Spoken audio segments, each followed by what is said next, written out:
Top of the morning, Vankers! Hello, Vankers! They're coming for you live in the old country of Ireland. That's right, we're in Ireland today, Vankers. We went to a wedding last night. We didn't realize that George Russell, that fucking English bloke. Yes. Fucking dirty English. He's a dirty, dirty Englishman. He's a dirty, dirty Englishman. Was on pole, did we? No, we did not, Vankers. Would have ruined our day. That's right. Our day. That's right. But it would have made us really happy to see two Englishmen fighting. But it would have made us better to see if one of them crashed. Yes. But they didn't, did they? No. We're also in the fucking we're in the sticks. And so watching this race on the Ethernet, which is supposed to be foolproof, was a labor of labor. A labor of love, really, is what it was. Every time like something sick was about to happen, the internet would cut out and we had to be like, no. And there was so much sick shit that happened in this race. Yeah, we're also kind of on a knife's edge here because the internet might cut out in the middle of this podcast. So you guys are on a fucking journey with us. Right now. You're on a journey with us. We're both jet lagged, Matt especially, but we are feeling insane. Yes. And this was the most insane race. Yeah, did that race even happen? Did that race even fucking happen? I don't even fucking know, dude. That was the best Formula One race that like maybe I've ever seen. And where did it happen, Brian? On a motherfucking street track. That's right. We play the hits here. It happened on a street track in where? North America. North America. Yeah. Canada's not America, but let's face it, if we wanted it, we could have it. That's right. It's right there. It's right there. It's right baby. there. It's there. It's ours for the taking. It's ours for the taking. Just like, just like this race was for George. That's right. Or McLaren. Or, yeah. It was right there. The thing that would have made this race perfect is if someone was not named Max Verstappen would have won. That would have really made this race perfect. And there was many points where I was like, oh, it's happening. But then Mr. Inevitable, Mr. Verstappen does it again. I felt like I was in a steam room. And multiple people were jerking me off, and then I didn't come. Do you know what I'm saying? Right. I was like, oh, you're jerking me off? Oh, you're jerking me off? And then... That's right. Then I get kicked in the balls by Max Verstappen. That's right. Which was still enjoyable. You can still have a good time. Let's just, my girlfriend said it on her podcast, so I'll just say it on my podcast as well. My girlfriend and I have had a few threesomes in the last couple of years. Okay? Oh, it's been released. It's been released, and let's just say that it's been declassified. I'll just say that the first time we had one of these, it was a great experience, but none of us came. No one came. But that didn't make the experience bad. And that's... Well, because there was too much going on. There was so much going on. It wasn't about that. It was just about the vibes. It was just about like entering into a space that was new and fresh and exciting for us. Brian. And this race felt like that. You know what? I've said this to you before. Yeah. When we talked about said declassified thing. I can't even watch threesome porn. It's too overwhelming. It's really overwhelming. So I can't even imagine doing it in the RL. I was basically George Russell during that threesome. Where I was doing some good work, but then ultimately when it was time to really take it home, I was ran off the road. That's what happened. Dude, we love Will Buxton. We love Lawrence Barretto. Where else do you get this sort of cutting edge analysis? Yeah, nowhere else. Listen, George Russell is like Brian in a threesome. He gets overwhelmed and he can't deliver. I can't fully bring it home.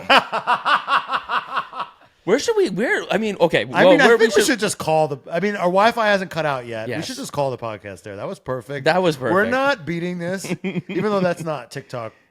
Obviously, that's not going on TikTok, but that will be on YouTube, which is a bigger presence for us. And if you're listening to this on Spotify, think about going over to YouTube and subscribing there, because that's the fucking future of the Red Flags, as us being the biggest fucking F1 pod YouTube channel out there. Before we get there, we gotta thank our daddies of the pod. We gotta thank Kayla, Robin, Jordan Texera, Jay Lingle, Spencer Grieve, Javier Mera, Sheila Valeri, Chandler, Luana Galbano, Ali Santana, Carla Juarlo, Kimberly Whalen, very Irish name there.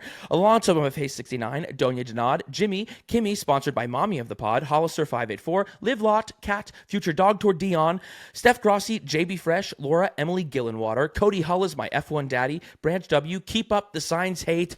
Oh, a bit of that. Ooh, slippery science was slipping on the grass today, wasn't he? Yes, he motherfucking was. Smoothly operating on the fucking slick grass. Yeah. Hunter Scruggs, Salmonella Mozzarella. I'm a Leclerc fan, and yes, it hurts, and it hurt today. Jay Cass, Sigma Alonso for president. George Russell is evil Peter Parker from Spider-Man 3. Matt Edwards is always right. I wish I was Max and Danny's love child. Oh, and shout out, it's Max and Danny's love child's birthday. Big ups.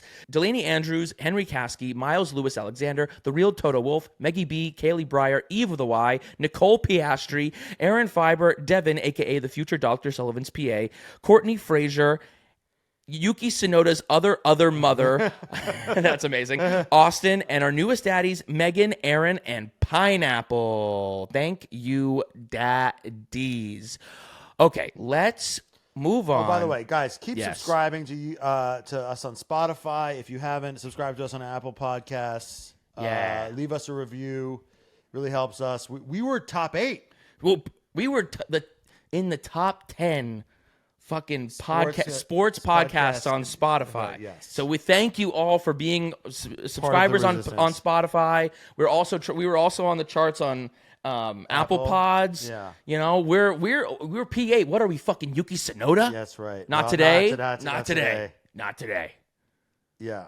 I literally jinxed him today because I was like, he's like a given in this P7 P8 spot. It's like inevitable. He's like the Max Verstappen of P7 P8. He is and then he fucked it up. Yeah. He fucked it up. We'll get there. But that's okay. He still had a good, he's had such a good season. And he got re-signed. Thank God. Hey, happy day. Yeah. Yuki Tsunoda staying in Formula 1. Happy this fucking podcast can continue. This podcast can continue. Oh, we will still have a merchandise business because Yuki Tsunoda's still in the fucking game. Okay. Where do we start? I mean, do we want to start with George? Yeah. I mean, he is... Is he the definition of like not the complete package? He's got one glaring flaw, which is that he's just, on the race day, he just doesn't, like we were saying this about Lando. Yeah. Does he have the killer instinct? Right. About Lando. I think George has a killer instinct. He just kind of loses his nerve, or he cracks under pressure. He cracks under pressure. He definitely wants to murder people. Yes. Which sometimes you're not sure of with Lando. Lando seems very nice. Lando doesn't necessarily always send it. Yes. George sends it, but when there's the mounting pressure, he gets overwhelmed, I think. He's a hull made of fucking carbon fiber and not steel, and he's going down to the Titanic, and baby, that shit's cracking and imploding. Yes. George Russell is... By the way, we are in the last port of call that the Titanic stopped Holy in. shit. That's right. We are in Ireland in Cove. Yeah, in Cove. And this is the last port of the Titanic. There's a Titanic memorial mere blocks from where we are right now. And that's what George Russell is. He's like this very ambitious project of Toto Wolff's that's just like kind of doomed to failure. I mean, could you imagine being Toto Wolff? Like he was the future. And now he's kind of, and Lewis has left. Yeah. And Lewis is doing, like, Lewis is gone. So Lewis is out the door. Right. He's struggling. He's doing whatever the fuck he's doing. And now all eyes turn to George Russell. Okay, JK, we're not in Cove anymore. Yeah, we're not in Cove. We had to move locations because this is an international podcast. And listen, we might be the 8th top Spotify podcast in the world, but that doesn't mean that we're not janky as fuck. Yeah. We just have a little bit more money now that we can spend money on a hotel and an Airbnb and just be absolutely in the red. Here's the thing: we blamed. This is a total Haas move. This is such a Haas move with the pit stops. Gunter Steiner would be so proud of what we're doing right now. This is so fucking. So Haas. the Ethernet was not working. Yes. And Brian's like, this shitty Airbnb in this place I've never heard of in Cove. Fuck this place. Yeah. we need to go to a new hotel. A new hotel. And we went to the hotel. We put on and we did the thing, and it was the same thing was happening. So the only explanation is that my 100-foot Ethernet cable is fucked up. Anyway, that's all sorted now. But you have to say that we spent $500. We did. To go to a new place and half an hour, and it's midnight over here. That's right. It is 12:42 in the morning in Ireland, in Cork, Ireland. Subscribe to the Patreon because we're losing a lot of money on this episode. Okay, let's get into this. This still was the best race of the fucking year. Yeah. And even though Max Verstappen won. Yeah. So, okay, we established even that though we didn't come. That's right. We established that George Russell can't handle the pressure, that he cracks, and that he's just like me having a threesome. What else are we talking about that happened today? Lando Norris could have won this race. Lando Norris. Matt, I got to say, you were actively cheering for Lando Norris. I absolutely was. Because I know what's good for the business, and it's Max losing. Yeah, that's right. I'm rooting for Norris is rooting for myself. Yes. That's right. So I root for Norris. Yeah, don't cut off your nose despite your Lando Norris face. Here's the thing. It's harder when it's Carlos Sainz winning a race. Right. That's harder. Well, guess what? We don't have to worry about that. We did not have to worry about that today. Wait. Let's talk about, before we get into Lando, let's talk about the Ferraris. Coming off of last week, a 1-3 finish in Monaco. Charles Leclerc breaks the record finally. It finally happens. Everyone's like, Ferrari is fucking back. I mean, they were nowhere this weekend. You thought, Charles. You thought already having tension with with Brian, the new engineer, the new boyfriend. Yes. He's like, he kept saying, Charles, keep pushing. Keep pushing. And he was like, and he's like, how much am I losing with this engine problem? And he's like, how much pace am I losing? He goes, quite a lot. Yeah. And he goes, tell me the gap. He goes, I don't. And now we kind of from these radio messages we kind of get an idea of why Xavi was axed. Because we could see how bossy Leclerc was. He goes, tell me the gap. I don't like the way you're communicating with me. Yeah, This is what was wrong with my last boyfriend. Right. My last boyfriend used to do this shit. Yes. And now he's dead. Right. So you want to be like Xavi, or are you going to start telling me the gap? Treat me like a man. Don't treat me like a little boy who you need to like dance around. Yes. I can. Hey, guess what? I can handle that we're losing half a second on the straight. Yeah. Don't tell me quite a lot. Don't tell me quite a lot. No. Tell me. Listen, I'm in this fucking shit with you guys. You don't have to sugarcoat it. Sugarcoat it. Give me the fucking raw deal. And it's so funny because like last week, we had this shirt, which I think is out now. I think we've given it the green light. Yeah. We had this shirt, which was like the Charles, his cursed shirt. Cursed shirt. The Charles the Martyr. Charles the Martyr of Ferrari strategy shirt. Yeah. And Ferrari fuck up shirt. And we were like, after last week, we're like, well, I guess we'll never release it. Yeah. Because I guess he's turned the corner. He's turned the corner, and it's no longer Charles is unlucky. Now Charles is sailing into the distance, and he's just going to have a happy life filled with victories and world championships. And then today was that stark reminder that no, it's still fucking Ferrari. Yeah. They'll still find a way to just shit themselves. To just shit their pants. Well, they had an engine problem. And but did Carlos Sainz have an engine problem too? That's what Brian was asking. Brian, I had a rare moment where I get to watch the race with Brian, and like Leclerc is struggling, not making any progress, and then he sees like Sainz on like 14th, and you're like, does Sainz have an engine problem too? Like, they were talking about Leclerc's engine problem all day long, and then I was like, well, Sainz is 2 places behind him. Does he have an engine problem? Yeah. Sainz. See, this is what I hate about Sainz fans. Is when he has these flashy wins, it's like Ferrari, they fired the wrong guy.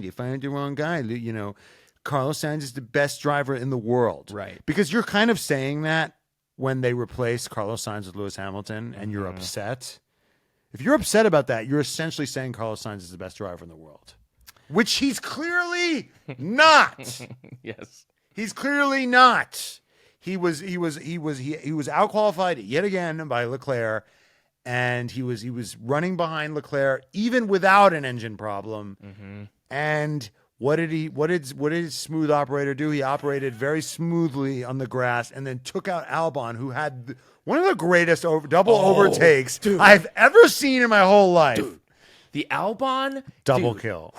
Oh, I've never seen a smoother double kill. Threading the needle. I mean, talk about a chicane. He made a chicane out of cars. Yes. It's like he looked like a hair braid. Or it like was beautiful. It was a crisscross applesauce, baby. That was like when you see the double dutch. Yeah. He did a double dutch on track going 200 miles an hour. That must be the worst feeling when you see that car coming towards you and you're like, please don't, please don't, please don't. It just whacks you. It was so lame. It was such a lame. Oh, you mean the crash? The crash that took out Albon. No, it was brutal. Yeah, that was fucking brutal. No, but did that double overtake? You know, because you've been hard on Albon. Did that get you going for Albon? It got me going a little bit. That was sexy. But do you think he was shocked that he pulled that off? I think probably. He was like, holy shit, that worked. Do you really think he was like, yup, that's 100% what I thought was going to happen? No. I mean, you have to imagine that like 99 out of 100 times that you try to do that move, you clip a tire. I mean, the fact that he didn't clip a tire is like crazy. I couldn't I'm like, he must be shocked that he pulled that off. That was kind of like a cool guys don't look at explosions moment. Like he did it, and I bet afterwards he was like, "Oh my god!" He's like, but don't look at it. Just keep going forward. I'm cool. There's Albon. this great thing of Max on the sim, where he's on the sim, and there's this massive 900 car pileup, and he's like, "Oh my god!" and he's like, "Holy shit!" and he's like just shaking the wheel like randomly, and he manages to avoid 9,000 cars. Yes. And he's like, holy shit! I've never seen him this happy ever. Yeah. Because he was like the luckiest guy ever, just avoiding all these cars. Yeah. And that's how a little bit of that. Yeah, it was like a Lightning McQueen moment. Yeah. We just did a review of cars on the Patreon. Go subscribe. And like him just weaving through the crash. Yeah. That's what, it wasn't even a crash. I just couldn't believe that he did that move. That made me bricked up for Albon. Yeah. And then he got his race ruined. Yeah, by Carlos fucking slippery, not smooth. Slippery signs. And boy, did he slip and slide on that grass today. Yeah. But the Ferrari they were nowhere in quali. They were both out in Q2. Yeah, I don't know why. I don't know what happened. It was a street track. Right. It was bumpy. Yeah. Like Monaco. I think I was everyone was talking about it was resurfaced, so that might have factored in. Yeah. That maybe helped Red Bull a little bit. You would just Mercedes was randomly quick. The quickest in quali. Here, let me put that again. Russell was quick. Where did Hamilton qualify? 7th, I think. 7th. This is where we were before. Yes. Toto Wolff must be in a very miserable place because he lost Lewis Hamilton, who's the greatest driver possibly to ever live. Yeah. And he's out the door. Lewis is not performing. I don't know whether it's because he's out of it, he's fucking with the setup, he's diminished because he's old. Whatever the reason, Lewis Hamilton cannot qualify well this year. Yeah. George is now your guy. Yeah. All eyes are George was the future. It's crazy how much Toto said, he's like, Kimi is our future. Like, how are you supposed to feel if you're George? Right. It's like, I guess it's Kimi. Yeah. I guess it's Kimi's our guy because it's your team, George. What are you going to do with it? He's going to qualify. He's going to put it on fucking pole. Brilliant. Gets the exact same time as Max Verstappen. Like what a time to be alive. Yeah. Right? Yes. We get to witness this dominance of Max Verstappen, and literally a couple of weeks ago we're like, he's going to win every race with his eyes literally closed, right? Because he's taking a nap. And now we have guys like George Russell getting the exact same time as him, in qualifying, and pipping him by the exact same time, But then he went off twice, I think. Didn't he? Yes. He went off 2 times. Yeah. He cut the chicane, or he went bumpy on the chicane, and then he got past. Yeah. And then didn't he cut the chicane at one point as well? Yeah, he made 2 mistakes. Yeah. He made 2 mistakes this race. Yeah. And I don't have it, because we didn't. Our whole day has been a catastrophe. We're just going off of fucking vibes. We just he made 2 fucking mistakes. Yes. And then it's literally become the tortoise and the hare. Yeah. I think somebody else, I think Missed Apex might have said this, or something like, it's like tortoise in the hare. With what? With regards to Lewis? With Lewis and George. Yes, yeah. Is that George just takes off stupidly. Yes. And Lewis just is slow and steady, wins the race. Yeah. And he ends up right fucking behind him. Yeah. Well, you wound up ahead of him at one point. Yeah. And then he wound up just behind him. Yeah. But it was also one of these things where, like, where did they finish today? Sorry. They finished, third and fourth. Oh, Vankers! This episode is brought to you by BetMGM. As you all know by now, we've teamed up with BetMGM this season, and we'll be using BetMGM lines to make all of our picks, and we'll have special offers for our listeners each week. For the upcoming races, you can bet on which drivers will be P1 in each free practice. Listen! We know who's going to win the race. It's Max Verstappen unless his tire literally goes up in flames. But guess what? FP1, FP2, FP3.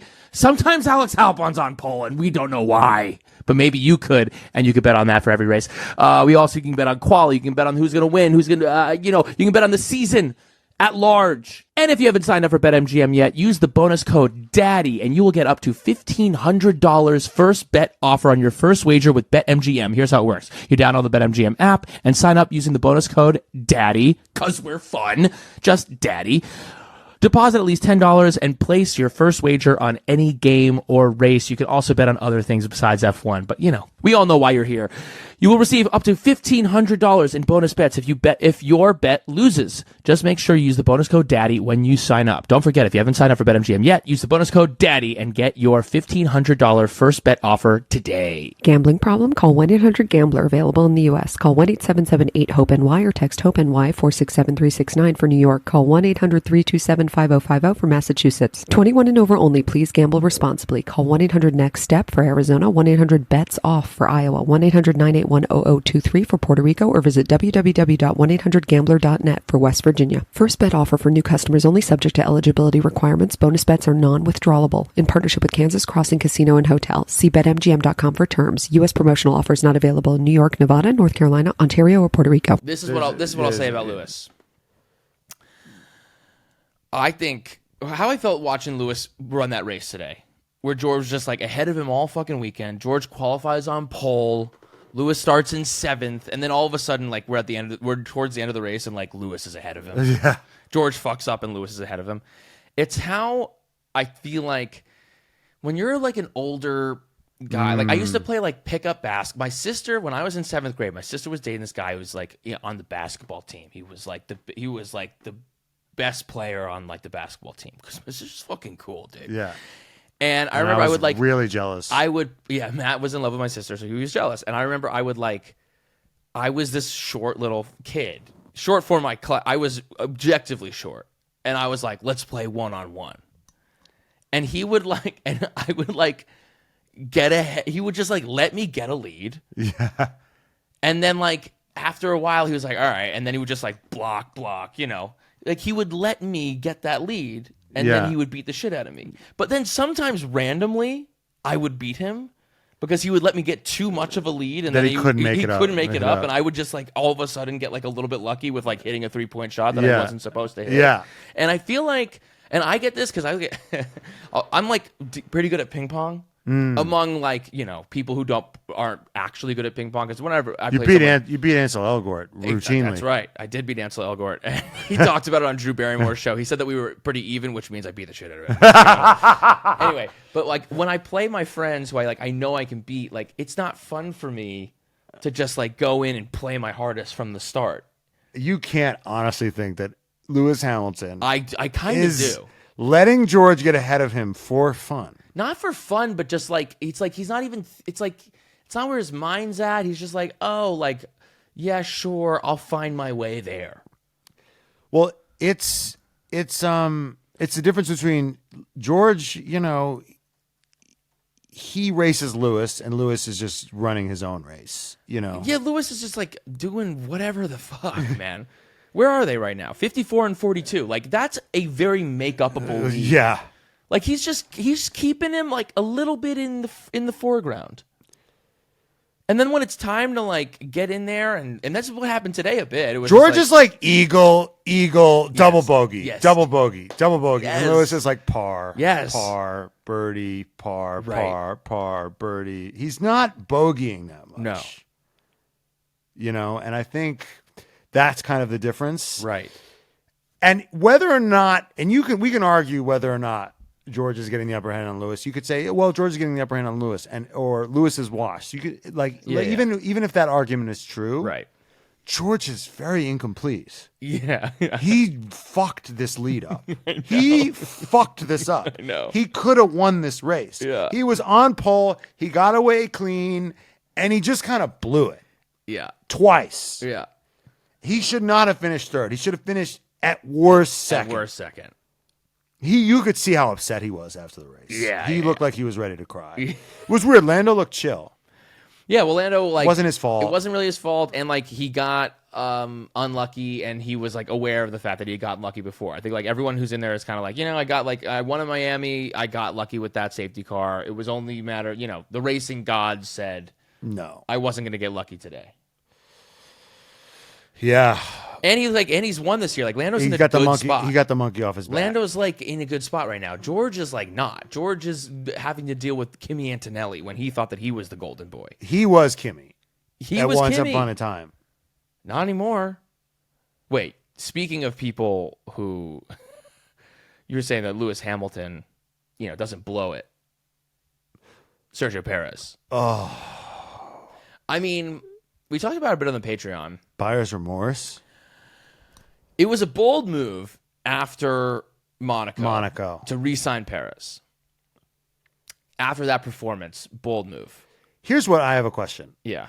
Why didn't they just wait till Right. he had a podium? Good race. Just wait. Yeah. Wait 3 more weeks. He'll Even if the ink is dry. Right. Announce. Well, but you want to know what part of it is because I'm sure Carlos Sainz is they don't they would leak it. It would be leaked. Yeah, right. Because you're holding up the entire driver market. Because, yeah. Carlos Sainz doesn't understand that he's just not that into you. Yeah. But it's like, can we just wait? Because this is such a week to week news cycle. Right. They're like, after Monaco, it seemed insane. Yes. First of all, if they had done it, what's crazy, if they'd done it a couple of weeks ago, it would have seemed like a smart move. Of course. Because he was doing well. And, that's what this game is. It's back and forth. Yeah. Especially for Perez. Yeah. Because he'll have more performances this year where he'll have good performances. He'll have podiums. I I don't know because the car seems not as good anymore. Right. Or, the other cars are better. And when Max gets a cold, Sergio Perez gets bubonic plague.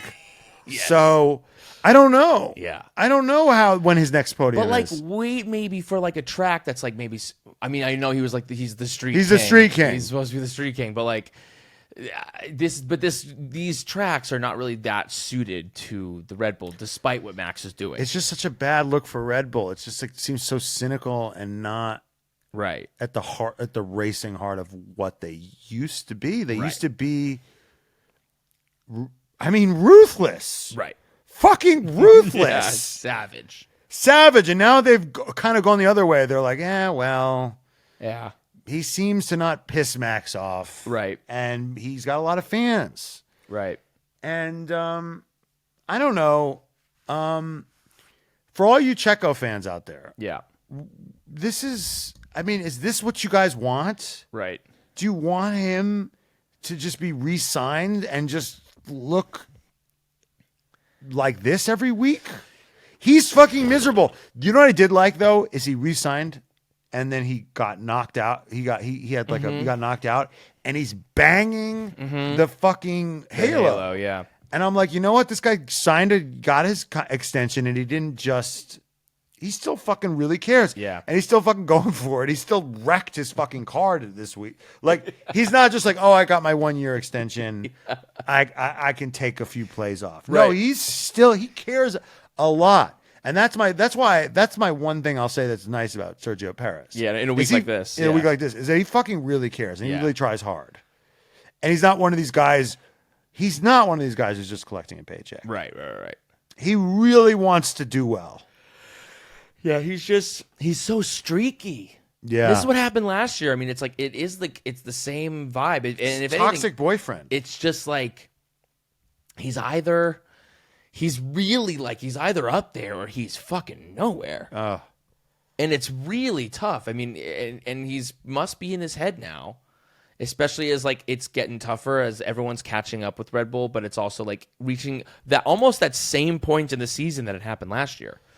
Like last year it happened arguably a little bit earlier, but he started off also like a little bit hotter last year.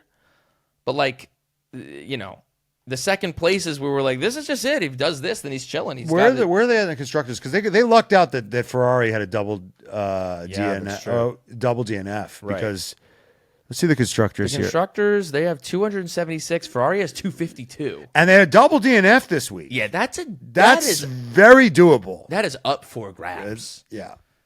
And where's McLaren? I mean, McLaren could get there. 184. I mean, it'll be a lot tougher for McLaren to get there. I think they can. I think they could, definitely. With Red Bull only having like one driver in the fucking points every week. Yeah, it's crazy. It's almost, I mean, it's kind of inexcusable. That's what I'm saying. It's like to be out in Q3. He was out in Q3 today? He was out in Q1. Yes, he was out in Q1. Sorry. Q1. I always think Q3 is Q1. Out in Q1. No, you're right. The system is wrong. Yeah. It should be 3-2-1. It should be 3-2-1. Q1 sounds more elite, right? Than Q3. It's like Q1. Yeah. You're elite. Yeah, because 1 is the best number. The pinnacle. Is the pinnacle. P1. It's Max's number. So yeah, I mean it's brutal. He got into a wreck. Yeah. He wrecked his fucking car. Yeah. He's lucky he didn't cause a fucking safety car. Right. And trigger. And fuck up Max's gap. Yeah. I gotta say, Max is good at a lot of things. Right. But that's his superpower, I think. It's just building a... No. It's what? Like, he seems to never fuck up those restarts. Oh. Those... Every time he gives us hope because there's a safety car, it's like, oh, they erased the gap. Yeah, no. And then he always just is like, oh, he caught him completely flat-footed. Yes. He is the chosen one at that. He just knows exactly, like, where and when to do a restart. Yeah, and I forgot when did he cause that huge concert pile up? Oh yeah, where Stroll hit Ricciardo went underneath. Yeah, in Australia, I think maybe Australia or Imola or one of those ones. Yeah. So I mean, he almost caused one of those pileups. Yeah. But speaking of safety car, we have to get in. I mean, Logan Sargeant. First let's start with Kevin Magnussen. Oh, Kevin Magnussen. You and I were hooping and hollering. I was like, there goes my hero. Watch him as he goes. Now.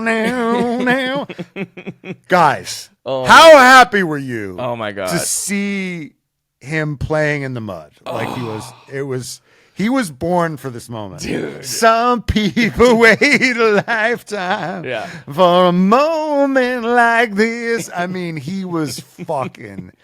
This is what he lives for, a moment like this. Yes. He would just fucking give him a tire advantage, a crazy-ass tire advantage, in the rain, low visibility, and he will just fucking send it. Just fucking send it.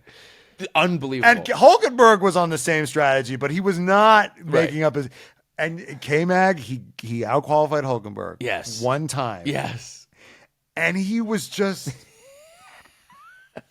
he had the hot hand, and we were whooping. Yeah. And then I think it was Alex Jacques or Jolyon Palmer, because we had really bad internet, so we didn't want to fuck with the commentary, so we were stuck with them. For all you guys who like Alex Jacques and Jolyon Palmer, okay, fine, but...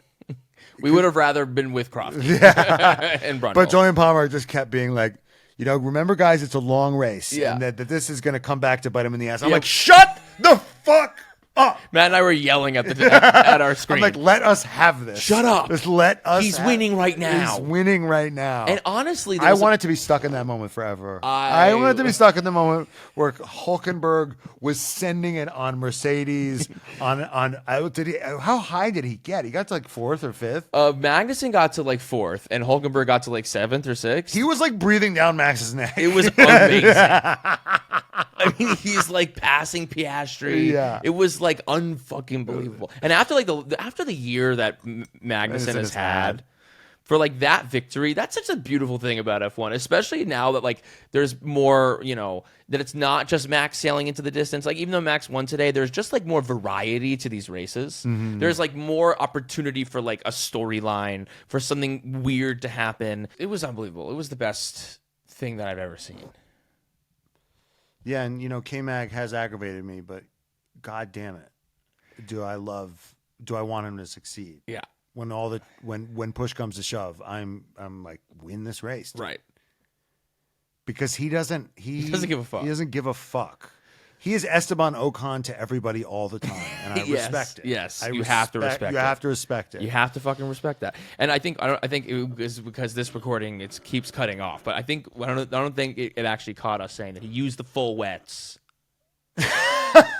He used the full wets, which I've been saying, why don't they use the full wets sometimes? And then you see the moments where it's like, that's the time to use the full wets. Well, that's the thing, is it works for a moment. It works for a moment. And then... But what a beautiful... Hey, if he had been on the Inters, what would we be talking about? Nothing. And here's the thing, because when your sponsor's happy, yeah, you're fucking on TV for a second. Yes. But and what the fuck? They almost got points today. And partly because of that. But what? And he had the shitty pit stop. That's what fucked him. Dude. They were saying he would be running well. Yes. If the whole thing would have worked. Yes. If they weren't the fucking Keystone Cops. Yes. I saw two guys bump into each other. Yes. And here's the thing. If you're going to go on the full wets, you got to know that, hey, this track will be drying soon, which means he will be going on the slicks or the Inters soon. Yes. So you have to be prepared for that. And, everyone's talking about in the press, oh, look how well Haas is doing. Now that some people are saying, look how well the Haas is doing. Ralph Schumacher is saying. Ralph Schumacher is out here talking shit about Gunther Steiner. Because of what he said. Because of what he said on Vanka Hours, which is coming out this Thursday, okay? And dude, I never thought we would be trending on German... on German media. Listen, Ralph, we would like to have you on Vanka Hours, and we can discuss this on the pod. Yeah. You guys can hash it out. You guys can do it like a box. That would be crazy. We should be like couples therapists. We should mediate it. Yeah. We should mediate it. Yeah. Or I was then also thinking, do they do the boxing match a la the influencers, the Jake Pauls of the world? I don't like Gunther's chances against Ralph Schumacher. I don't know. Gunther's long. He's got length. Gunther's got those. Sometimes it's those long, kind of scrawny guys that will just mess got you the up. reach. Got the reach, dude. Yeah. You want that length. Yeah. Like style bender. Gunther's style bender. Dude. Yeah, Ralph could never get close.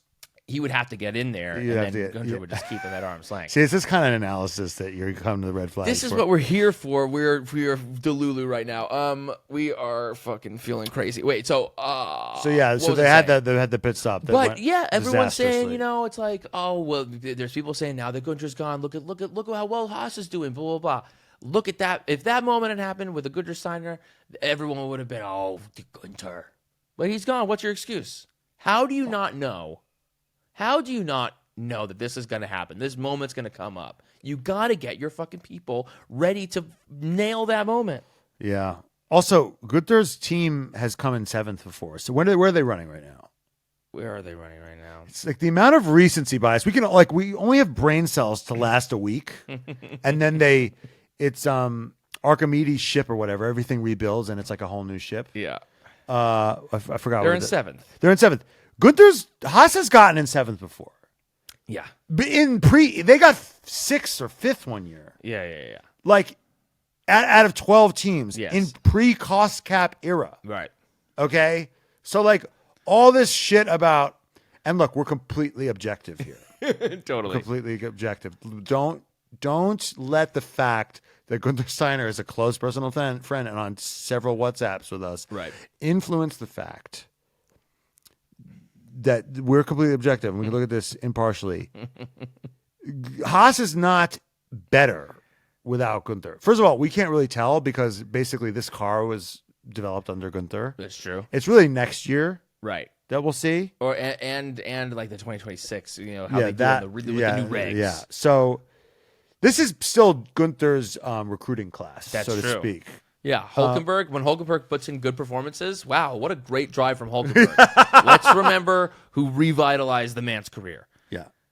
Last time when we did our last episode, it's me and you actually. That's true. last time when we did our episode with Gunter, afterwards he was like, "Oh, Nico called me," and we were like, "Gunter, feel free to keep your phone on loud and when we record the podcast because let's get Nico on speaker on the pod." Anyway. Yeah, he's still calling the fucking Godfather. Yeah, he's still calling the fucking. He's still got to kiss the ring, bitch. Gotta kiss the ring. Yeah. You guys as well. So Haas is a shit show. That was so it was so beautiful, and then it was like you didn't even capitalize. And that's Haas in a nutshell. Is that the highs are high and the lows are just the popping of that balloon. Yeah. Whereas like Williams, you rarely get the highs. Steak F1 kick Team Sauber. Mm-hmm. You rarely get the fucking highs like that. No, it's just the mids. It's just mids. Mids or lows. Mids or lows. They don't bring the excitement like Haas does. KMag brings the fucking the noise, dude. Brings the fucking and Albon today that was like a very KMag-y kind of move. Yeah. For him to do the fucking weave. The low percentage move. The low percentage never works out. Oh my God. There was so much shit that happened this fucking race. What else happened? All right, Vankas. Summer's here. We're going out. We're trying to look good for the gram, but it's hot out. It's t-shirt weather. I know what you're thinking. You can't wear a t-shirt to work, to a date, to any sort of event if you're trying to impress. But then again, you can't wear a button-down or something nice because then you're going to be schwitzing like crazy. What do? You can get a Cuts t-shirt. Cuts t-shirts are high quality, they're wrinkle-free, and they're so buttery soft that you'll look like you're dressing up even when you're dressing down. You won't look like you just rolled out of bed, but someone will see you and want to roll you into bed. All right? With Cuts, you don't have to substitute comfort for fashion ever again. For a limited time, you can save on these t-shirts by going CUTSclothing.com. That's cutsclothing.com and use the code REDFLAGS for 20% off. That's CUTSclothing.com and use the code REDFLAGS for 20% off. They sent me a shirt, which was very comfortable. I looked very spiffy. And more importantly, they sent me pants, and I got some thunder thighs, so I was a little stressed when I put them on, but they fit me like a glove. The pants feel like athleisure, but look better than your khakis. And the best part of Cuts clothing is that they're built to last. You'll have your new favorite shirts and pants for years. For a limited time, our listeners get 20% off your entire order when you use the code REDFLAGS at checkout. Please use the code REDFLAGS at checkout to keep track of this stuff. That's 20% off your order at cutsclothing.com with the promo code REDFLAGS. Tell them we sent you. Tell them. Experience the perfect blend of style and comfort with Cuts clothing. Mwah! Jacques Villeneuve was like, Daniel Ricciardo should retire. Right. Do you have this? Daniel Ricciardo came out with some fighting words. Yeah, Daniel. So Jacques Villeneuve, who is the son of Gilles Villeneuve. Of Gilles Villeneuve. And second cousin to Denis Villeneuve of the Villeneuve family. What a fucking bloodline. What a bloodline. Who also looked like he was in Sum 41 when he was winning an F1 World Championship. Where are you? And I'm so sorry. Go. No, keep that rolling. And yeah, he was. It's in Canada. It's the namesake of the track is his family, and they're asking him questions, and he was talking about. And he liked to take the moment about the race commemorating his father to talk. Our favorite thing is to talk fucking shit. Talk shit. Yeah. And after Checo resigned, I think there's an added kind of like spotlight on Ricciardo right now. There's an added kind of because the whole point of him being there, it seemed, was like maybe he's going to get the Red Bull seat. They're grooming him to be back in his old seat to finally kind of like finish off his story with Red Bull. No, re-signing Perez was a repudiation of Ricciardo. Yeah. For sure. It's like, okay, definitely. Perez isn't great, but he's a better option than Ricciardo. Yeah. That's what Red Bull's saying. That's what Red Bull's saying. And Ricciardo brings a ton of sponsorship and money and attention, and so does Perez. Different markets, but they both bring a ton of that arm of things, and that's. But they said rumors are that Daniel Ricciardo is a Christian guy, right? So Marco is like, Marco like doesn't want Daniel. Yeah, he's already. Marco's on the new shiny thing. Yeah, Marco loves a new shiny thing. Yeah. Didn't Marco want? Well, because Marco is ahead of the driving program. Yes. His job is to find new drivers. Right. So Not he's not trying to rehash the old. He's not, you know. He's like Billy Joel, who comes out with a new album, and everyone's like, "No, play piano, man." He's like, "Son of a bitch! I've got Isaac Hadjar. I've got Liam Lawson. I've got new songs in the songbook, and you're asking me to play the Daniel Ricciardo. I discovered Daniel Ricciardo 20 years ago. You're fucking welcome. Yeah. I'm going electric. Yeah, I'm not.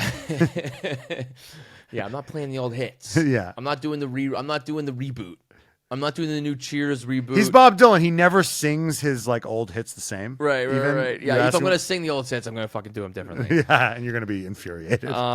But no, Jacques Villeneuve said he should retire.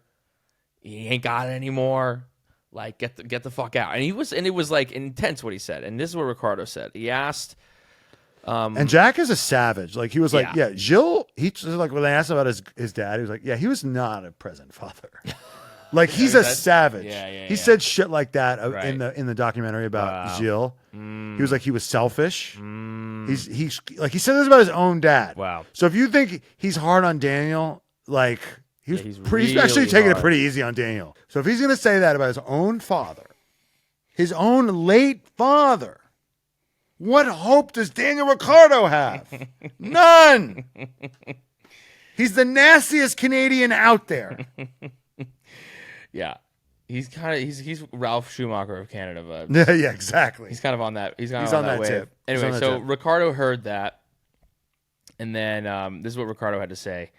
He said, "I heard he's been talking shit, but he always does." Yeah. So he knows his customer. Yeah, I think he's hit his head a few too many times. So I don't know if he plays ice hockey or something. I won't give him the time of day, but all those people can suck it. I want to say more, but we'll leave him behind. Ooh. What an Australian being like, he can suck it, mate. Yeah. He can suck it, mate. He also said he'd been playing too much hockey, like threw in some Canadian racism. A little Canadian dig. Yeah. And then what did he do? He outqualified Yuki, but then had a false start. Right. Well, he started on fourth. Yeah. He qualified in fourth. Yep. Which is impressive. And this is why. But he didn't string the weekend together. Right. He didn't string the weekend together. Yeah. Which is why I think that the perfect place for Daniel Ricciardo to be is Haas. Because what a Haas weekend he had. This is that's why he should be at Haas, because what Haas is really all about, their bread and butter is that they can every reclamation projects. Any given Sunday, they can fucking pull something crazy out of the bag. Yes. And you don't necessarily need someone who's just going to be consistent every week. When you're a team that's just fighting for points, sometimes it's just you get a fifth place in a race. And that makes your whole season. That's the whole season. Yeah. And so you just need a driver that can do that and that can turn out a weekend like that. And that is what Daniel Ricciardo is crushing. That's his skill set, especially at this point of his career. He's not the week in, week out killer anymore. He's the when it's all right and he can fucking be there and he can make a really fucking exciting moment. Yeah, what did he get in that sprint race? P4 or something crazy? Like that. Crazy. But the stars have to be aligned. Yes. Right now, it seems. Yes. I hope he proves me wrong. I hope he proves us wrong. Well, then it gets to the point where he has to ask himself that question. He has to ask himself: what am I in this for? Because now the Red Bull door is closed. Well, you could tell yourself, any contract that Red Bull has with any of these guys is basically written on toilet paper. Yeah, but is it with how they've treated Perez? That's what you would used to say about Red Bull, but not anymore. I don't know if Daniel Ricciardo suddenly just starts thumping Yuki Tsunoda, if he wins every week. Yeah, sure. And Yuki Tsunoda completely falls apart, and Perez continues to struggle. Dude, I don't think so. Look, they could sign Sainz right now if that's what they were after. They re-sign Perez after he gets P18 in quali in Monaco and then crashes in the opening lap. I know that like that's what they used to do. But they know that Daniel Ricciardo would be grateful to be there. Whereas Sainz would be like, no, I can challenge Max. That's what I think it's all about. So they just know Sainz will be a fucking headache. Right. The Sainz will be a smooth operator. And then the Papa Sainz will get in there, and then Yas won't be happy. Right. And then it'll be a whole fucking thing. And if we know anything from how the fucking everything that's played out at Alpine is that these old rivalries don't die. God, how happy were you? First of all, Gasly finally outqualifies Ocon. Yes. Somehow Ocon, that rat fuck, ends up back in the points. Yeah. Where did they finish? Okay, let's. And I'm like, how did Ocon, rat fuck with his 5-place grid penalty, end up ahead of Gasly? Well, Gasly got damaged, got hit in the with who did he tangle with? I think it might have been Perez. Yeah. Was it Perez? I don't know. Whatever. It doesn't matter. He got damaged. Who cares? He tangled with somebody. Yes. I think it was Perez. Yes. Correct. Whatever. Say us in the comments who he tangled with. Yeah. It's fucking 1:40 in the morning. There's no good internet in Ireland apparently. So just fuck off. Yeah. If we get something wrong, my feelings don't care about your fucking facts. And then I was very upset. Yes. And then at the very end of the race, who do we got? We got Russell. Yeah. And Hamilton fighting, and we got Gasly and Ocon right next to each other. I'm like, I think I might come. Yeah. After all, I think I might be able to do what Brian cannot and come during group sex. Yeah, during a polyamorous moment. Polyamorous moment. Yes. And Gasly made me dribble a little bit of pre-com. That was amazing because it was like, after Gasly had qualified ahead, and then we were like looking like, how the fuck is Ocon Gasly? God damn it! You know what's funny is I feel like we need our own telecast. You and I, right? It's like where in the world is Yuki Tsunoda, right? And how are Gasly and Ocon doing? Yes, those are the storylines we actually care about. They're always next to each other. You know, they're because like that's the red flags. Can we take ownership of that? Can we broadcast that? What? I think F1 should let us just do the broadcast of the Yuki Tsunoda. just we get to broadcast his race. Yeah, we just commentated. We just commented on Yuki Tsunoda's race. And then every now and again we get to cut over to what Gasly and Ocon are up to. Because I had no idea. Because we have no idea on television how the fuck that rat fuck Ocon got with a 5-place grid penalty getting out-qualified by Gasly. How the fuck he ended up where he ended up.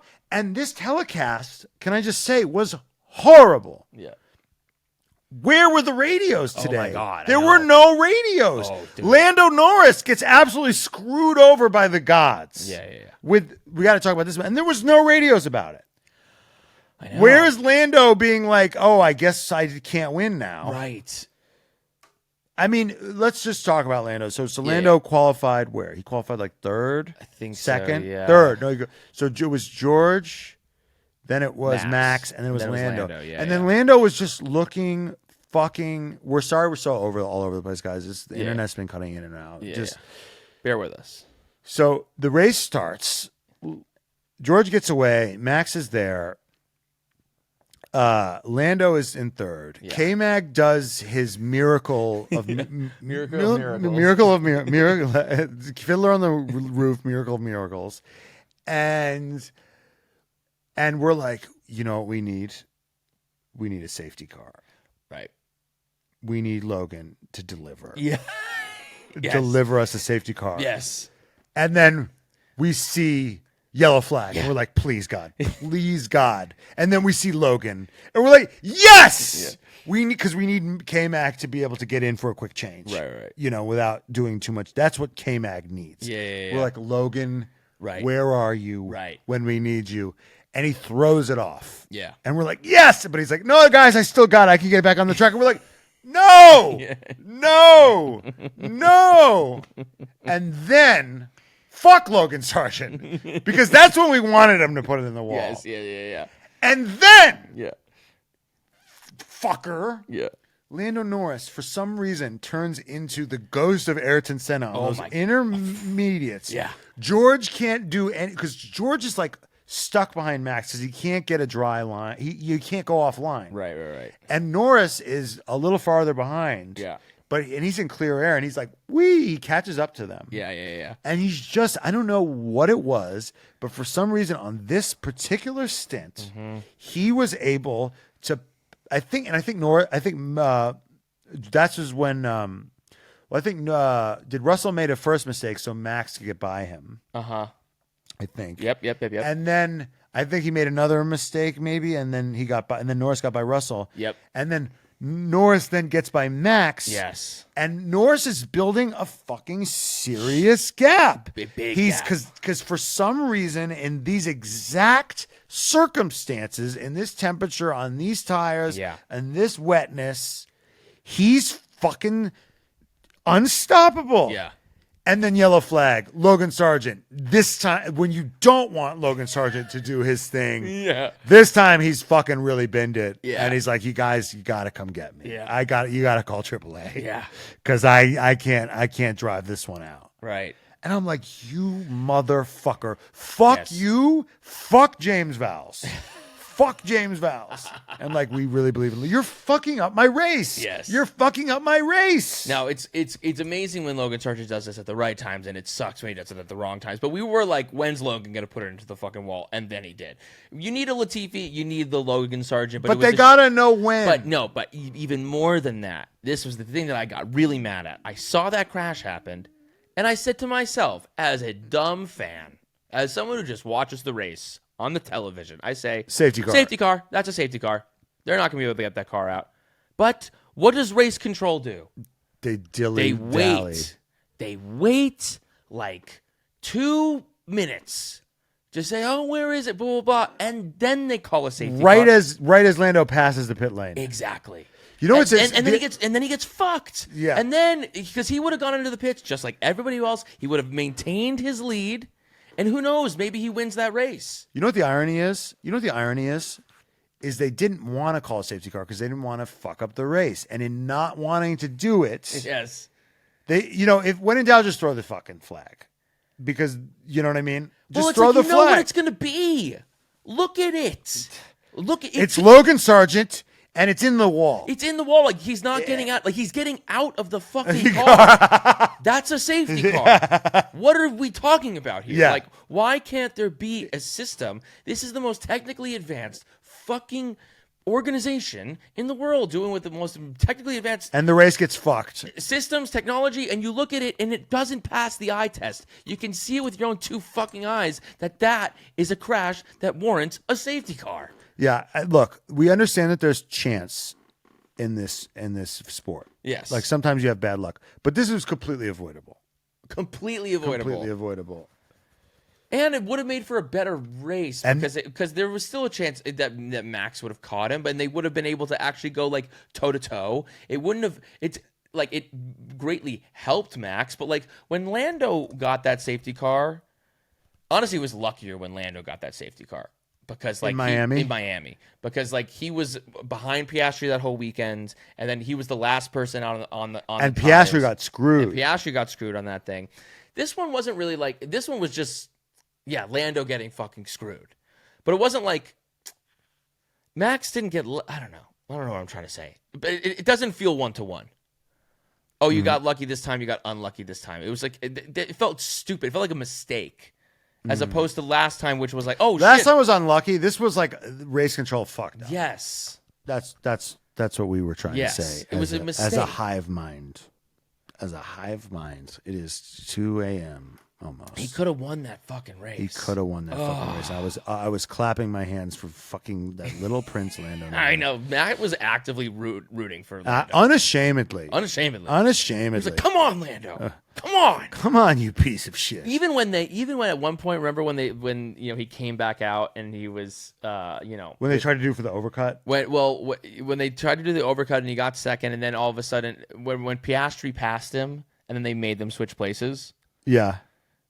Like Matt, for 6 months ago, you would have been like, "Are you fucking kidding me? The fix is in. The fix is in. They're going after my boy Piastri. Everyone just fucking loves Lando." No, this time he was like, because Lando. It was Lando's race. It was Lando's race. I said to you, I was like, wait, how did Lando get ahead of Piastri? And they're like, oh, they probably switched him because like Lando's got the pace today. And I was like, who the fuck am I talking? Secret Lando Norris fan. But before I glaze Lando too much, I gotta say, I love my boy Oscar Piastri. Well, he is such a fucking gangster, dude. You know, and I gotta say, remember when because then for some reason on that last stint, Lando lost his superpowers.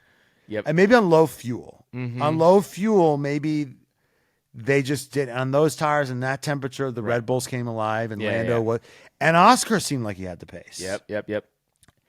And they were talking about, and they were like, hey, and it was amazing how quickly they abandoned Lando. Yes. Lando had pace that whole weekend, and then Oscar shows a little bit of pace. Well, and then they go, hey, Oscar, what do you say? What do you think? You think you can get Max if we switch places? And Oscar goes, hey, why don't we worry about George fucking Russell behind me on my ass? Why don't I get back to you later? Which is not something anybody else would have said. No one would have. No one else. Everybody else would have been like, oh yeah, tell him to wait for me. I'll be there in a minute. It made me think. You know what it is, though? Did he understand what they were asking him? I think he was I think he knew that maybe George was a problem. Right. But I don't think I've never heard a teammate deny team orders before. Yeah. Be like, no, I don't need team orders. I need to worry about the guy behind me. Because he's not actually worried about his teammate. He's worried about the race. Yes. Where like most guys are just thinking about where's my teammate. And you know what it comes down to? Good parenting. Great parenting. Great parenting. Great parenting. A mom that taught her son values. That's right. Just wanted to point to that out. Understand what's important in life. And I do want to say something. Yeah. Watching the psycho that is George Russell. Yes. The unstoppable psycho force of George Russell. Yes. Running into the immovable objects of Oscar Piastri. Yeah. Like you knew he was going to send it on Oscar, and Oscar's like, I'm not moving. Yeah. Like you, and the way they like hit at that apex. Yeah. And then they kind of bounced, and Oscar kept going. I was like, Oscar is such a fucking G. He doesn't give a fuck. He doesn't give a fuck. He doesn't give a fuck. He does not care. He's like, no, this is my corner. He's Avon Barksdale from The Wire. Yeah, I want those fucking corners. And he's not even like, it's interesting because he's not even, like he doesn't do aggressive moves with it. Some people, when they're like, this is my corner, they're like, this is my corner. And they like throw No, he an just elbow. doesn't move. He's just like, no, this is my space. Right here. No, you're trying to get into my space? That's interesting because this is actually my corner. And that's not your corner. He just maintains his presence. He doesn't overcompensate. Some people, when there's a fight, like Perez will like move in. Yeah. Or KMag will move in. Whereas Oscar Piastri just maintains his stance. You know, when you see two guys or people, you know, on the street at a party or something, they like want to throw down. They start chirping back and forth. Yeah. And one guy's like slapping his face and he's like making a bunch of noise and it's just like trying to intimidate. And then one guy's just like calmly taking off his watch, calmly like, oh, let me take off my hat. Dude, take my wallet. Who are you more afraid of? I remember we were I think we were in Madison Avenue or something. We were like uptown. Oh, is this the famous fight? The fight. And I remember like we couldn't get into any parties. We were young. And we got into the dumbest altercation with somebody. Right. Where our friend said to this guy. Our friend said to another guy, you have bad hair. And this guy had amazing hair. This guy had like flowing, beautiful hair. Yes. This guy had the nicest hair I've ever seen. Yeah. This guy made, I don't know, this guy was on like Carlos Sainz level hair. Yeah. But it was blonde and gorgeous. Yep. And he said, it was very it was like straight out of literally the movie that was probably out at this time. Right. Anchorman. Yeah. He was like, you have bad hair. Yeah. He goes, what the fuck did you say? And our friend said, why would you say that about my hair? Very socially intelligent. He was trying to diffuse the situation. And he goes, not your hair, that guy's hair. And then they started getting into it. And the guy just and the way his friend just said, kick his ass very calmly. Yeah. We were like, okay. Like, you got this, boy. And his friend was like, kick his ass. Like, just like, I was like, oh shit, they do this every weekend. Our friend who's strong and quick and like a great athlete this guy got absolutely, our friend got fucked up. Yes.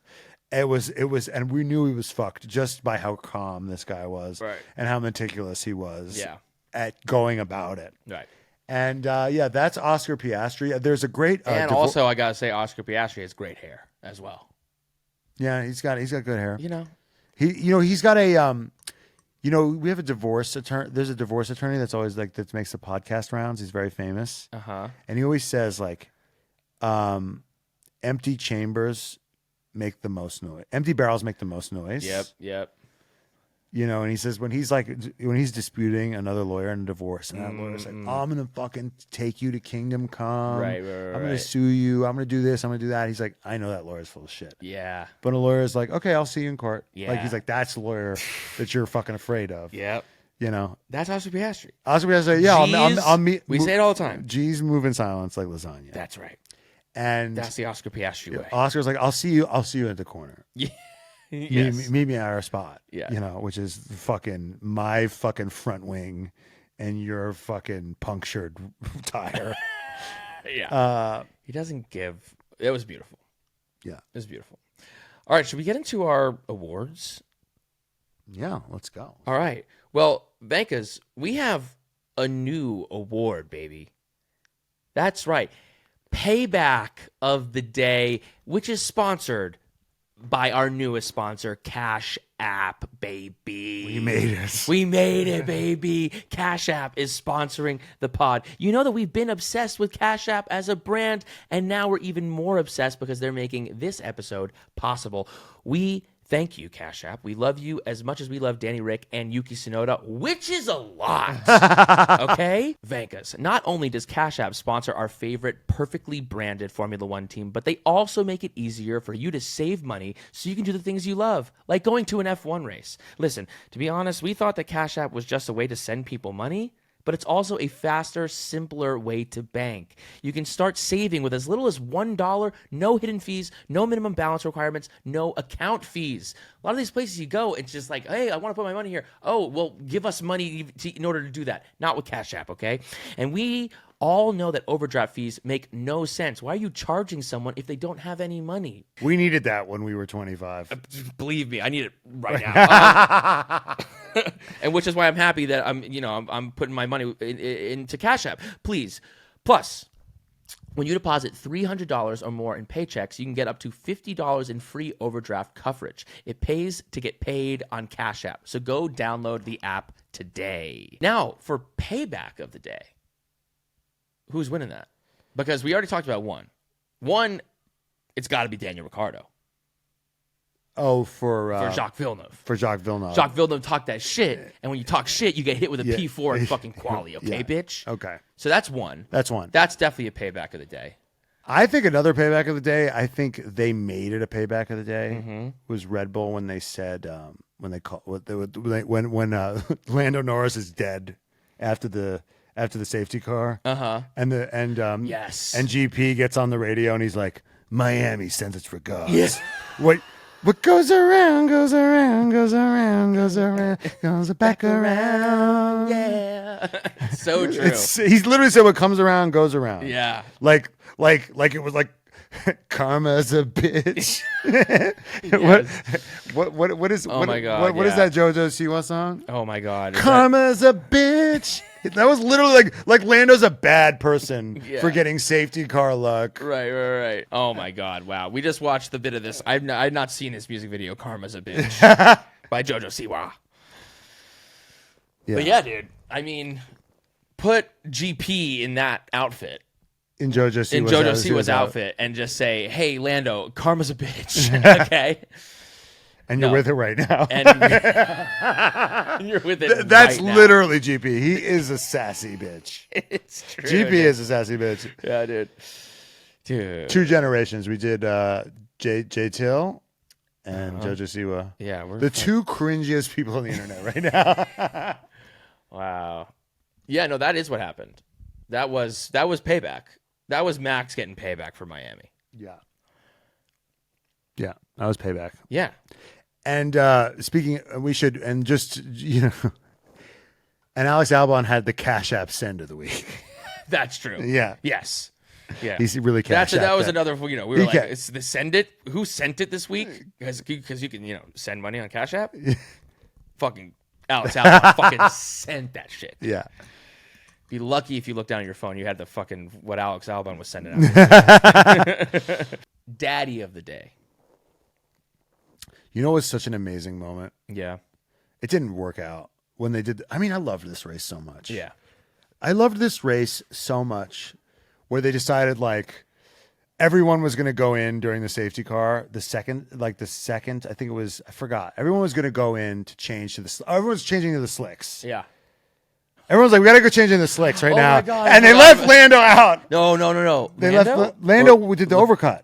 Oh, okay, but I want to talk about Leclerc. Like, that was the other disorder. Yeah. But everyone's like, we got to go in for the slicks right now. Gasly's already surging because they like Gasly was the canary in the coal mine. Yes. Got to bring him in now. Right. And Stella was like, I disagree. Yeah. And it's like, and there was like this great shot. Yes. Of like they're going for the overcut. Yeah. And Lando was flying. Yes. Lando was absolutely flying. It looked like, because they're really good at building a narrative that ultimately falls apart. Like Lando might do it. Like it might not be Max Verstappen this time. Right. And there was this great shot of like they're really going for it, and then it just cuts to fucking Andrea Stella just drinking from his big Monster Energy drink. And like literally Monster Energy drink must have shot buckets. Yes. Because it was such a good moment of Lando being epic. Yes. And Andrea Stella just being like, damn, it feels good to be a gangster. Yeah. Sipping calmly. Yeah. Because real G's move in silence like lasagna. From his Monster Energy. That was a big daddy moment. Yeah. Even though it didn't work out. Right. The misplaced confidence of a father. Yes. Who's like, I got this. I love that. And daddy of the day to also Zach Brown for Mr. Steal Your Girl, stealing that sponsor from Lewis Hamilton like a and legend. Toto Wolff like a fucking legend. Yeah. No, that was pretty fucking great. What I give, I guess I want to talk. I'm going to give Daddy of the Day to also that Ferrari move to leave Leclerc out, to put Leclerc on slicks. Yes, just like in a fucking like.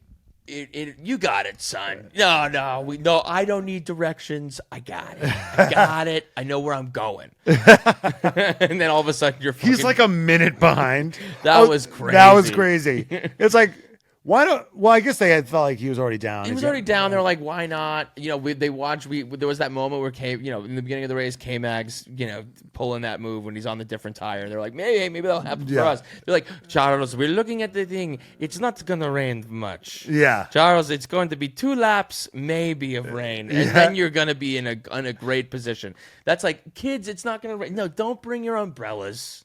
I got it. Do you not trust me? Yeah. I got it. It's like, and then Leclerc was insane. Leclerc is at the doctor, and they got this giant needle, and they're like, it's only gonna hurt. It's gonna be a little pinch. Well, it was after a fucking restart, and then like within 30 seconds, he's a minute behind them. It was crazy. Yeah. Oh, that was beautiful. Yeah. And then they just fucking retired him. They put him out of his fucking old Yellered him. Yeah. Hottest moment of the day. I mean, it's got to be Albon's. Albon's overtake. Double kill. And KMag's start. Fucking unreal. There goes my hero. Radio of the day. I mean, there was a great one in qualifying where, like, I think it was Gasly or someone who was in Max's way. He's like, oh, I bet he did that on purpose. Yeah. Yes. It was a little Karen-y, but it was giving very inner child. Definitely. Max sounded like a 12-year-old. Yeah. He's been doing this shit for years. But he did it on purpose. Yeah. Because when you get it, you heard someone, you say it was an accident. He goes, no, it wasn't. It was on purpose. Right. It's a very child thing to do. Right. On purpose. Yes. I loved when Max did that. I was cackling by myself watching that. That was beautiful. Was there any other good radio? What about when George was on the radio? I forget what happened. I think when he messed up one of his things, and then it was just on the radio, just like him bleep, bleep, and then it was Toto being like, "Focus, George, focus. Yeah. That And then it just cuts to Toto, and he's got his finger on George. I was waiting. I was like, is that like a Dr. Evil, like fucking send them into the lava pit with Will Ferrell? Literally. Like, I was like, is he about to liquidate him? It feels like he was like ready to liquidate him and replace him with Kimi Antonelli. Yeah. But it's also like what's actually happening is that it's just the intercom being like he's hovering over like, when do I want to talk to him? When do I want to like give him management? When do I want to do my management thing? Yeah. Focus, George. Well, he knows. Focus. He knows. I think he knows, because I think when you would do that to Lewis, I was like, he rarely does. He didn't really do it much to Lewis, but he did it to get Lewis to like stop bitching. Right. You know what I mean? Yeah. But it feels he feels less. It feels more like therapy. I think it's effective with George, because I think George like is dying for Toto's approval. Yeah. Dying for it. Yeah. No. Yeah. He didn't do it as much with Toto. Like, no, Toto gets on the. Do you know when Toto got on the phone when Lewis was bitching? Yeah.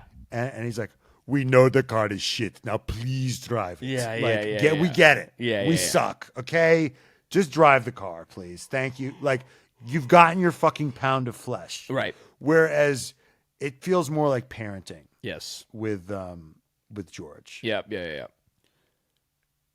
Although sometimes he's cringe with Lewis. Like, Lewis, you can do this. Yeah. Remember when Lewis? Well, the motivation shit doesn't work as hard, but work as well with Lewis. Like, Lewis doesn't need Toto to be like.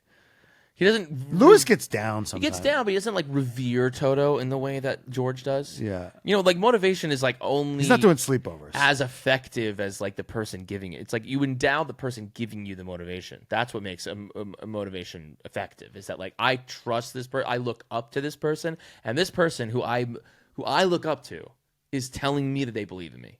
That's what's huge. I don't know, dude. When we were at this wedding, yeah, like, people who I didn't know had wisdom in them. Like, people who wouldn't necessarily you can have like wisdom. be like, of course. Oh, they're speaking. I go, oh, interesting, fascinating. Yes, I didn't think about life. That's a really, for sure. I'm not saying you can't gain wisdom from someone, but like in a moment like that, a heightened moment like that, it's like, I think it's you want to feel.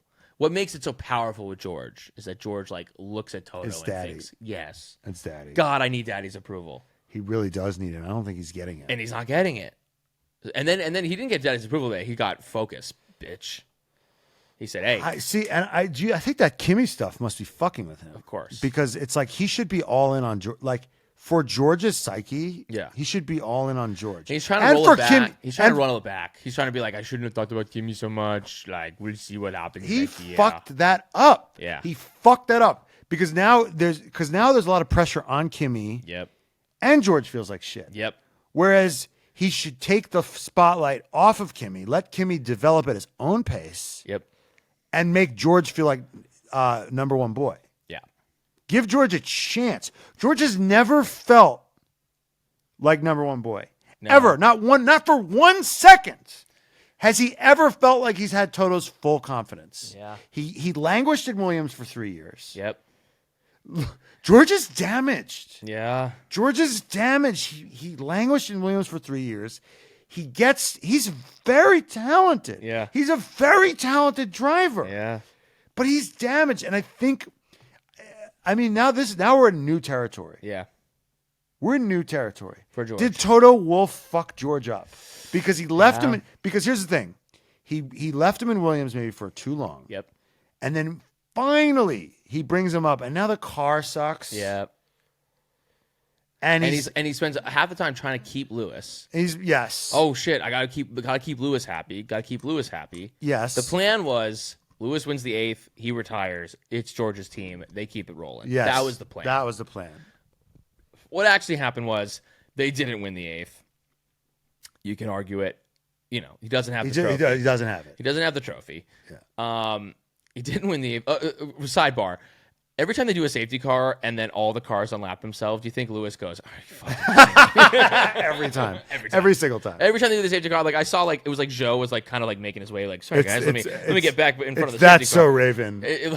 Every time he must be like, "Are you fucking kidding me? I should be fucking retired right now. Fuck this shit, dude." It's Vietnam. Instead, I have to deal with George Russell. Yeah.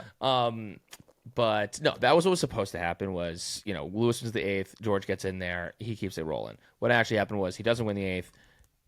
Toto spends all of his time trying to keep Lewis happy. Yeah. George feels like a second-class citizen. Yeah. He has to deal with the reality of being next to Lewis Hamilton when it comes to being in the public eye, when it comes to being at races, when it comes to everything that you're going to be compared to him and his massive fucking fan base and everything that he's built in his career. So you're just overcome in the shadow of Lewis.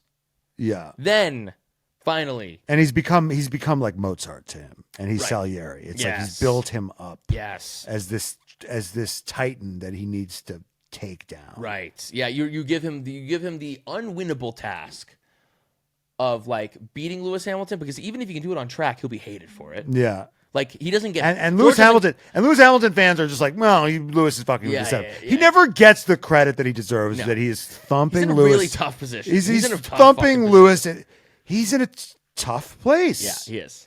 And you know what? When you and have Lewis is good in sticking around. It's because Lewis still might win this year. Lewis still might beat him in the points, even if he right now it's he's thumping him. Lewis is 12 points behind him. You don't know, because George will shoot a double bogey. Yeah, he'll just shoot a double bogey. Yes, he'll put it into the fucking water. And I think Lewis kind of knows that. Yeah, he'll fuck it up. Well, you know what it is? We've said this before. It's George will run down and fuck one cow. Uh-huh. It's two old bulls, bulls, old bull, young bull. Right. George runs down and fucks one cow. Lewis will walk down and fuck them all. That because Lewis knows it's a lot, and not eat them either. Yes, but he'll dip them into bomb twice though. That's right. That's right. But so from a management perspective, because we think about this now, how to motivate people that work for us and with us. How do you motivate these people? Yeah, and it's just okay, your guy is retiring. Lewis is retiring, and what do you go and do? You fucking talk about how Kimi Antonelli is the future. Right. It's fucking dumb. Yes. It's so dumb. No, he's never had his day in the sun. He's never got to feel like anything other than a side piece. And he had that moment, right? He had that moment when the sleepover. And he thought, "Wow, I'm in. I am in." It happened. Lewis is leaving for Ferrari, and I'm having a sleepover with Toto Wolff. My dreams are coming true. Yeah. And then at that sleepover, they're having an amazing time. And then Toto gets a text, and then he just sees Toto quickly. He puts his phone down, and then George just sees Antonelli on the screen, and he fucking dies inside, dude. Dies. Yeah. George was the best friend that was waiting. Mm-hmm. He was in the friend zone. Yeah. While Toto and Lewis were fucking. Yeah, making love. And George and Toto would bitch to George about how difficult dating Lewis was. Right. He was like, "I know, I hear you, I understand." He was the nice guy playing the fucking long game. Yeah. And then Toto and Lewis break up, and then George is like, "I'm right here." And he holds. They literally spend the night together. Knowing the night, and then he holds Toto through his tears. Yeah, it's devastating. Yeah, it's devastating. Yeah, and I think somebody with Max Verstappen levels of psychosis or confidence or just metal, can get through that. Yeah. Maybe someone like Oscar. Yeah. Who can just kind of Oscar's having, Oscar hasn't caught up to Lando in all facets, but I think what you can say about Oscar is he's unflappable. He doesn't crack. You know what I'm saying? Yeah. He's got that quality where you don't feel like he's going to crack under the pressure. Right. He literally won a race before Lando did. No, he doesn't. They don't crack. He doesn't crack. He doesn't crack, right? George cracks. George will crack. He's very delicate. So what you need to do is you need to if the pressure reaches a certain level, he's going to crack. Right. So what you need to do is you need to remove as much pressure as possible. Right. And one of those ways is to lie to him and tell him that you're his guy. Right. Because guess what? Until Antonelli shows up, he is your fucking guy. he's the guy that's Yes. he's the guy who stayed. Yes. He's the guy that's there. He's the guy you have. So why are you fucking with the mind of the guy you have Right. for the sake of the guy who's yet to come? Right. Who is still a big what if. I went to a college. I went to this college, right? Yeah. And there was this bridge that was broken. Yep. And they kept saying they were going to fix the bridge. It was a big inconvenience for the kids that went there. Yeah. I kept telling the editor of this newspaper, I really want to write an opinion article about how this bridge has not been fixed. And they're like, they keep saying they're going to fix it. I go, they said it 6 times. They keep pushing it. And I kept like a crazy person. I kept writing the editor, and they're going to know that. And then literally they said it was going to be fixed April 1st for the 6th time. Yeah. And it's been 2 years they've been doing this. And then on April 1st, they said, actually, it's going to be next year. And then a few days later, they announced that they're going to build this brand new science building. Yeah. That's going to be ready in 6 years. And it was called the Bridge. Yeah. That's what they called it. It was a $20 million facility. Right.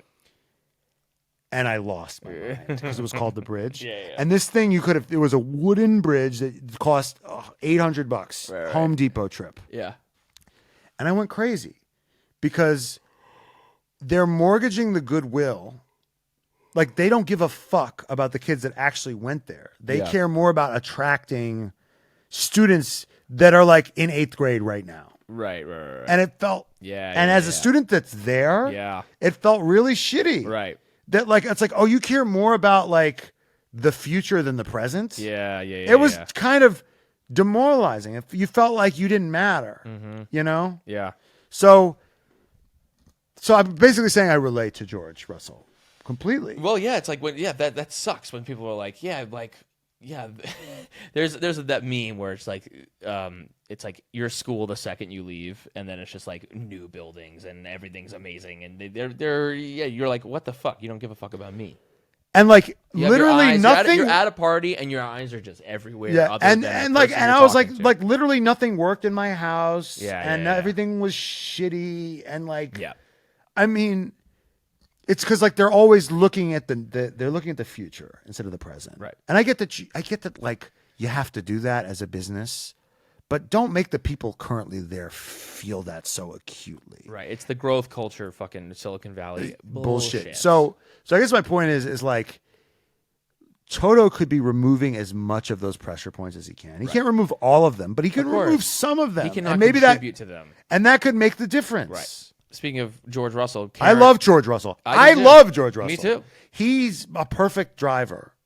I think if we had 20 George Russells, think about this. If we had 20 George Russells on the grid and in all the cars, we would have one of the best. It would become the best sport in the world. Yeah. Right amount of skill, right amount of chaos, right. Sassy bitchiness on the radio. Yeah. If we could make 20 George clones and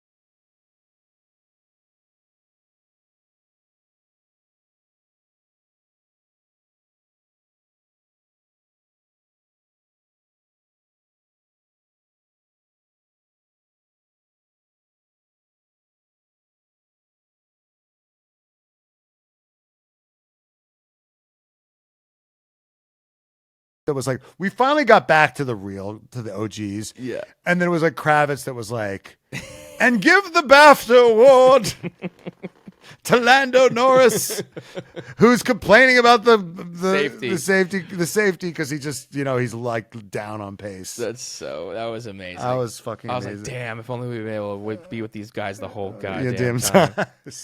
Fucking Ireland sticking us with fucking legends. With fucking Palmer and Jacques. Oh my God. Red flag of the day. Toto Wolff ruining my perfect perfect son. Yeah. And then also the fucking they didn't do the safety car. Yeah. Also watching Yuki spin. Oh, that was brutal. That was brutal. Oh, that was brutal. But listen, we jinxed him because I was like, he is. He's I Mr. said, Consistent. I was like, Mr. he's the P8. Max Verstappen of P7, P8. He's that is his fucking spot. But hey, baby, he's re-signed, baby. Hey, he's re-signed. He's in it for another year. Yeah, he's in it for another fucking year. It was about time. That was it was sad. about time. That was really sad. Yeah, that was really sad. We were like feeling like, yeah, dude, look at them. Look at fucking Yuki and Daniel. Great race for the boys. Nope. All right, fuck, marry, kill. The real podium again. God damn it, Max fucking Verstappen, Lando Norris, George Russell, Lewis Hamilton. The three Brits. Here we are in fucking Ireland. It's important that we maybe kill all of them. We kill all three of them. We kill all three of these boys. That's literally, right. we had the nicest wait staff. They were all young kids. That's right. And they were very sweet. They were the nicest people in the world. Yes. Except we had a friend who kept ordering the full Irish breakfast. Yes. But he kept saying the full English breakfast instead of the full Irish breakfast. I don't know what the difference is. I think there's like bangers and I think it's a little different. Sure, it's a little different. It's essentially the same thing. Right. Which is what our friend Antonio's like very Larry David point was. It's essentially he like read the ingredients. He's like, it's like an English breakfast. And he grew up in London. He kept saying, I'll have the full English breakfast. And the very sweet people go, you mean the full Irish breakfast? And he did it 3 times. Yeah. He kept saying the English breakfast, and they kept violently correcting him. The nicest the people. The nicest wait staff I've ever met. Yeah.